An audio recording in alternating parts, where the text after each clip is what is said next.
Subscribe करें be the roller of tax channel को और बेल आइकन को दबाएं टैक्स अपडेट सबसे पहले देखने के लिए। डियर फ्रेंड्स, नमस्कार। मैं सीए संजय थरेजा आप सब लोगों का be the roller of tax में स्वागत करता हूं।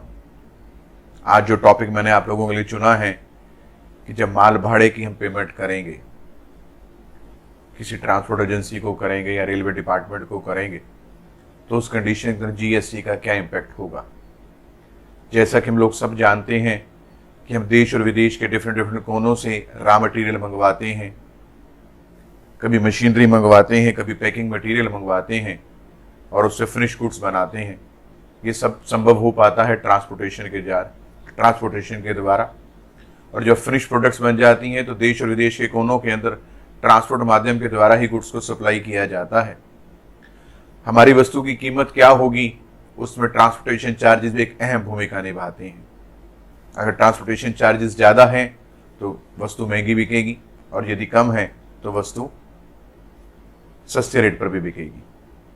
आज जो टॉपिक हम लोग आपसे डिस्कशन करेंगे कि जब गुड्स को एक जगह से दूसरी जगह पर डिलीवर किया जाएगा और जो ट्रांसपोर्टेशन चार्जेस भरे जाएंगे, माल भाड़ा दिया जाएगा, उसका जीएसटी पे क्या ट्रीटमेंट होगा। तो आइए फ्रेंड्स, डिस्कशन शुरू करते हैं।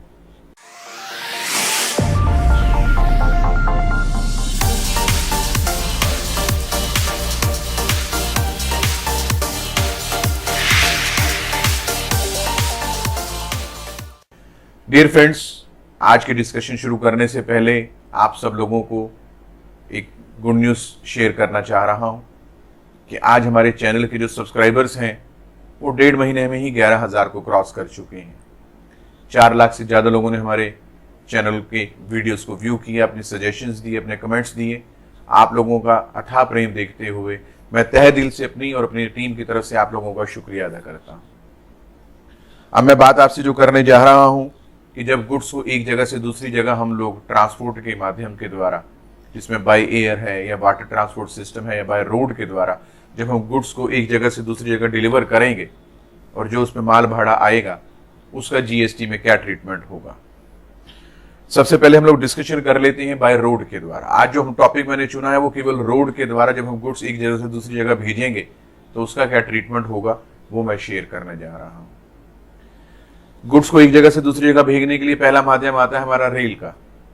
हम रेलवे के द्वारा, मालगाड़ी के द्वारा अपनी गुड्स को एक जगह से दूसरी जगह भेज रहे हैं और हमने पूरा का पूरा कंटेनर यदि हायर नहीं किया हुआ, कंटेनर में कुछ स्पेस हमने लिया है, वेट के वाइज होता है या बैग वाइज, अगर हम लोग कोई सामान एक जगह से दूसरी जगह डिलीवर कर रहे हैं तो उसके अंदर हमें जीएसटी जो देना पड़ेगा वो 5% देना पड़ेगा।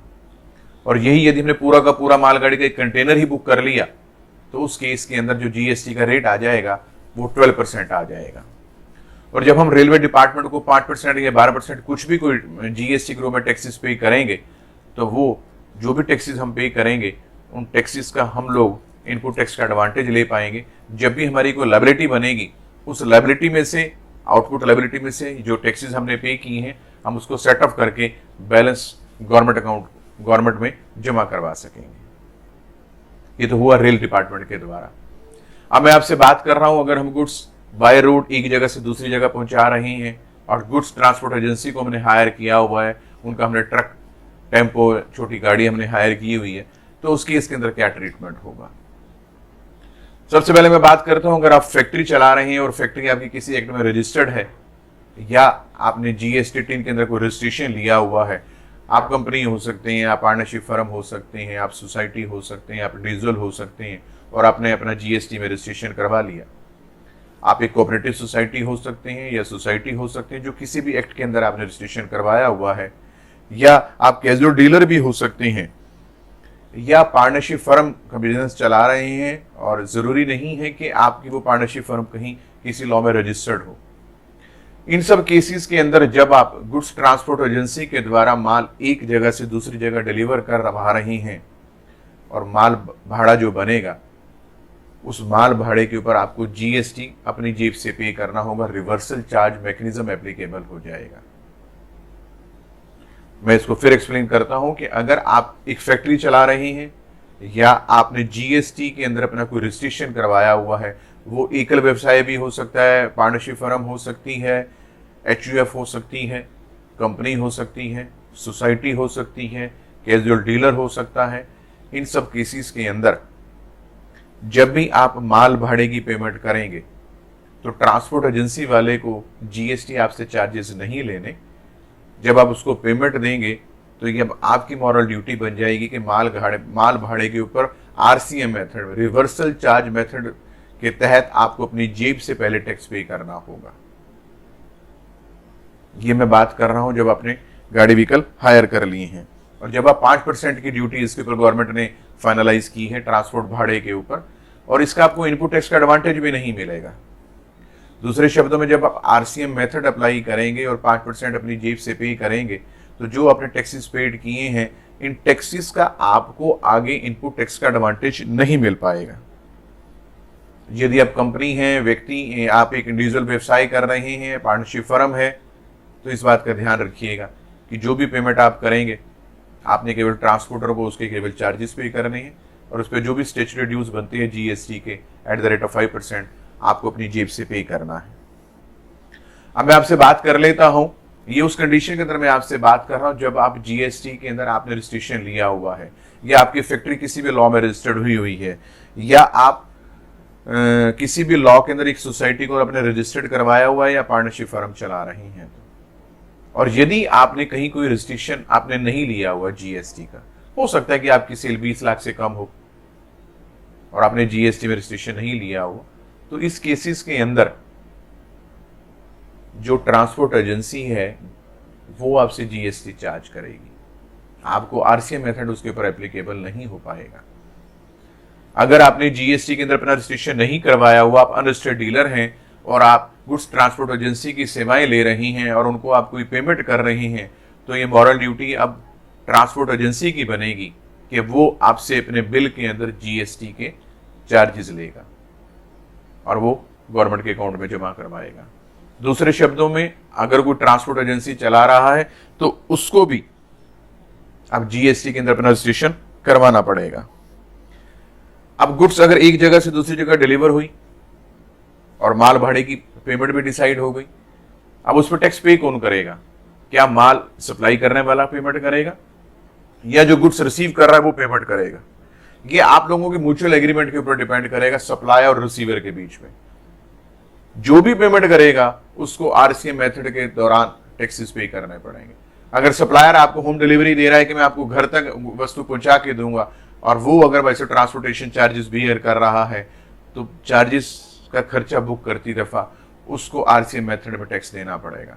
और यदि रिसीवर कह रहा है कि आप गुड्स भेज दीजिए, ट्रांसपोर्ट एजेंसी की पेमेंट मैं करूंगा, तो इस केस के अंदर रिसीवर को पेमेंट देनी पड़ेगी। दोनों को इनपुट टैक्स का एडवांटेज नहीं मिलेगा, ये मैंने आपसे शेयर कर लिया। इसके अलावा मैं आपसे अभी ये बात करने जा रहा हूं कि ऐसी कौन सी कंडीशंस हैं जहां पे आपको GST टिन एप्लीकेबल, GST के अंदर आपको टैक्सेस नहीं भरना पड़ेगा। जब गुड्स एक जगह से दूसरी जगह डिलीवर होंगी तो ऐसी कौन कौन सी कंडीशंस या ऐसे कौन से लॉ में पॉइंट्स दिए गए हैं कि आपको RCM मेथड अप्लाई नहीं होगा और आपने उस पर कोई स्टैट्यूटरी ड्यूज नहीं देने। अगर आप एग्रीकल्चर प्रोड्यूस जो प्रोडक्ट्स हैं, जैसे हम बात कर लेते हैं अनाज की, बाजरा की, फल और सब्जियां की, वो एक जगह से जब दूसरी जगह डिलीवर हो रही हैं तो उस माल भाड़े के ऊपर आपने कोई भी GST नहीं पे करना, उस भाड़े के ऊपर कोई भी टैक्सेस एप्लीकेबल नहीं होंगे। दूध है, नमक है, या फूड ग्रेन आइटम्स हैं जिसके अंदर आटा आ सकता है, दाल आ सकती है, चावल आ सकते हैं, जब ये एक जगह से दूसरी जगह डिलीवर होंगी, no GST applicable at the time of supplying goods from one place to other. उसके ऊपर कोई ट्रांसपोर्टेशन चार्जेस पे GST नहीं पे करना होगा। जैविक खाद के बारे में, जैविक खाद के ऊपर भी एप्लीकेबल नहीं होगा। अगर आप न्यूज़पेपर की सप्लाई कर रहे हैं उसके ऊपर भी एप्लीकेबल नहीं होगा। और यदि आप रिलीफ मटेरियल सप्लाई कर रहे हैं एक जगह से दूसरी जगह, कोई आपदा आ जाती है, कोई नेचुरल क्लाइमेटीज आ जाती है, कोई एक्सीडेंट हो जाता है, इस कंडीशन में जब हम लोग एक ट्रक के द्वारा सारा सामान इकट्ठा करके रिलीफ मटेरियल एक जगह से दूसरी जगह पहुंचा रहे हैं, तो जो भी भाड़ा बनेगा उसके ऊपर भी आपको GST नहीं पे करना होगा। डिफेंस का कोई इक्विपमेंट्स अगर हम लोग सप्लाई करने जा रहे हैं, मिलिट्री के कोई इक्विपमेंट सप्लाई करने जा रहे हैं, तो इस दौरान भी आपको कोई GST चार्जेस नहीं देने। यदि आपने एक गाड़ी हायर कर ली जिसके अंदर आप अपना माल एक जगह से दूसरी जगह पहुंचा रहे हैं, आपने पूरी की पूरी एक गाड़ी हायर कर ली और उस कंसाइनमेंट का जो प्राइस बना गुड्स डिलीवर करने का जो भाड़ा बना वो 1500 रुपए से कम भी बनता है, 1500 रुपए से कम बनता है, तो ऐसी दिशा के अंदर, ऐसी कंडीशन के अंदर भी आपको जीएसटी नहीं पेड करना। मैं फिर इस पॉइंट को क्लियर करता हूं, अगर आपने एक पूरी की पूरी गाड़ी हायर कर ली और गाड़ी वाले को ये कहा कि आप एक जगह से माल मेरा दूसरी जगह पहुंचाइए और उसने ये कहा कि मेरा जो पहुंचाने का खर्चा रहेगा वो 1500 रुपये ही रहेगा, तो ऐसी कंडीशन के अंदर यदि आपका माल भाड़े का किराया 1500 रुपये से कम बनता है और पूरी गाड़ी आपने हायर की हुई है, उस दिशा में भी आपको जीएसटी उसके माल भाड़े पर नहीं देना। No RCM apply, no reverse charge mechanism apply if the value of the price, if the value of the transportation charges is less than और इक्वल टू 1500 रुपए। और यदि दो व्यक्तियों ने मिलकर या तीन व्यक्तियों ने मिलकर एक गाड़ी को हायर किया और कहा कि हम तीनों जाने मिलकर एक गाड़ी को हायर कर लेते हैं और एक जगह से दूसरी जगह माल सप्लाई करते हैं, और आपके कोटे के अंदर अगर आपके कोटे के अंदर जो प्राइस आया अगर उसका प्राइस 750 रुपये या 750 रुपये से कम बनेगा, इस कंडीशन के अंदर भी आपको ट्रांसपोर्टेशन चार्जेस के ऊपर जीएसटी नहीं देना। फिर एक एग्जाम्पल के तौर में बात कर रहा हूं कि हम 3-4 व्यक्तियों ने मिलकर एक छोटा टेम्पो हायर कर लिया और उसने ये कहा कि भाई साहब मेरा भी सामान है, मेरे फ्रेंड का भी सामान है, मेरे उस व्यापारी का भी सामान है और उस व्यापारी का भी सामान है, 4 व्यापारियों के अंदर माल ले लिया और उसका जो किराया आया वो 2000 रुपये आया और हर एक के खाते में 500 रुपये आए। तो ऐसी दिशा के अंदर भी आपको माल भाड़े के ऊपर जीएसटी नहीं पेड करना, क्योंकि हर एक का जो प्राइस है वो 750 रुपये से कम आ रहा है अगर आपने पूरा का पूरा गाड़ी ना व्हीकल करके शेयरिंग बेसिस पे गाड़ी आपने हायर कर ली है तो। और यदि आप अपना माल किसी कुरियर एजेंसी के द्वारा एक जगह से दूसरी जगह पहुंचा रही हैं तो आपको आपसे कुरियर एजेंसी 18% सर्विस चार्जेस के रूप में जीएसटी चार्ज करेगी। आपको उनको 18% सर्विस टैक्स देना पड़ेगा। जो मैंने बातें आपसे शेयर करी हैं अभी, कि जैसे मैंने आपको बताया कि अगर आप एग्रीकल्चर प्रोडक्ट्स डिलीवर कर रही हैं या मिलिट्री के आइटम्स डिलीवर कर रही हैं या आप कोई रिलीफ मटेरियल डिलीवर कर रही हैं या आप फूड ग्रेन आइटम डिलीवर कर रही हैं या जैविक खाद डिलीवर कर रही हैं, न्यूज़पेपर कर रही हैं, ये सारी एग्जम्पशन भी रेलवे डिपार्टमेंट पर एप्लीकेबल है। अगर आप रेलवे डिपार्टमेंट का मालगाड़ी की सेवाएं ले रहे हैं, ये सारी एग्जम्पशन उन पर भी एप्लीकेबल है।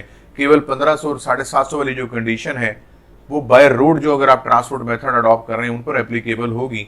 अगर आप बाय रेलवे डिपार्टमेंट के द्वारा बाय रेल के द्वारा अगर गुड्स को डिलीवर कर रहे हैं उस कंडीशन में दोनों एग्जम्पशंस एप्लीकेबल नहीं होंगी। अदरवाइज मैंने आपसे शेयर में ऑलरेडी कर चुका हूं कि 5% और 12% की लायबिलिटी आपको रेलवे डिपार्टमेंट को देनी पड़ेगी।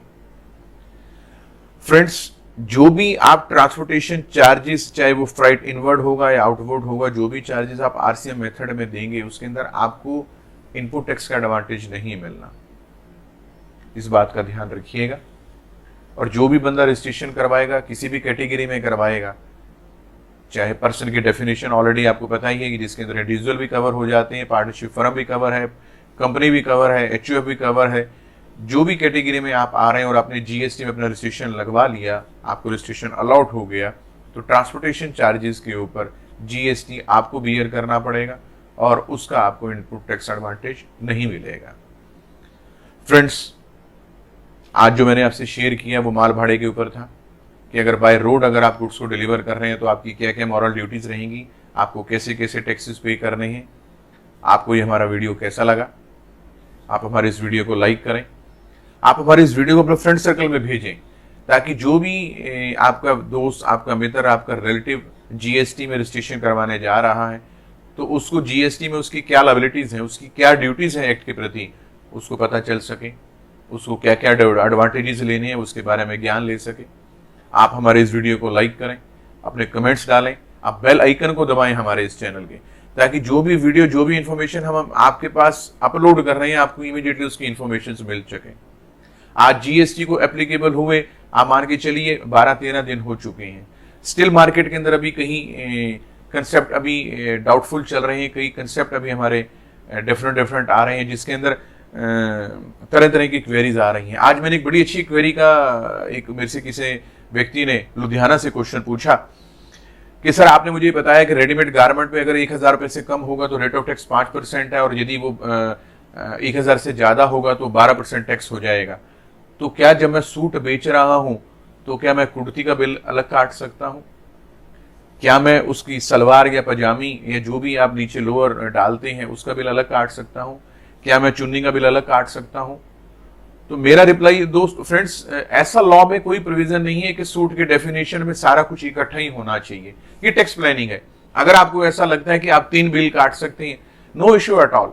अगर आप उनका प्राइस 1000 रुपए से कम करके कुर्ती का बिल अलग काट देते हैं, पजामे का बिल अलग काट देते हैं, चुन्नी का बिल अलग काट देते हैं, और 12% की कैटेगरी से निकलकर आप 5% की कैटेगरी में आ सकते हैं, no issue at all. Department में कहीं कोई सूट की डेफिनेशन या कुर्ती पजामे की कोई डेफिनेशन नहीं दी गई है। It is purely tax planning. मुझे उनका क्वेश्चन बड़ा अच्छा लगा, इसलिए मैंने आप लोगों से इस चीज को शेयर किया है।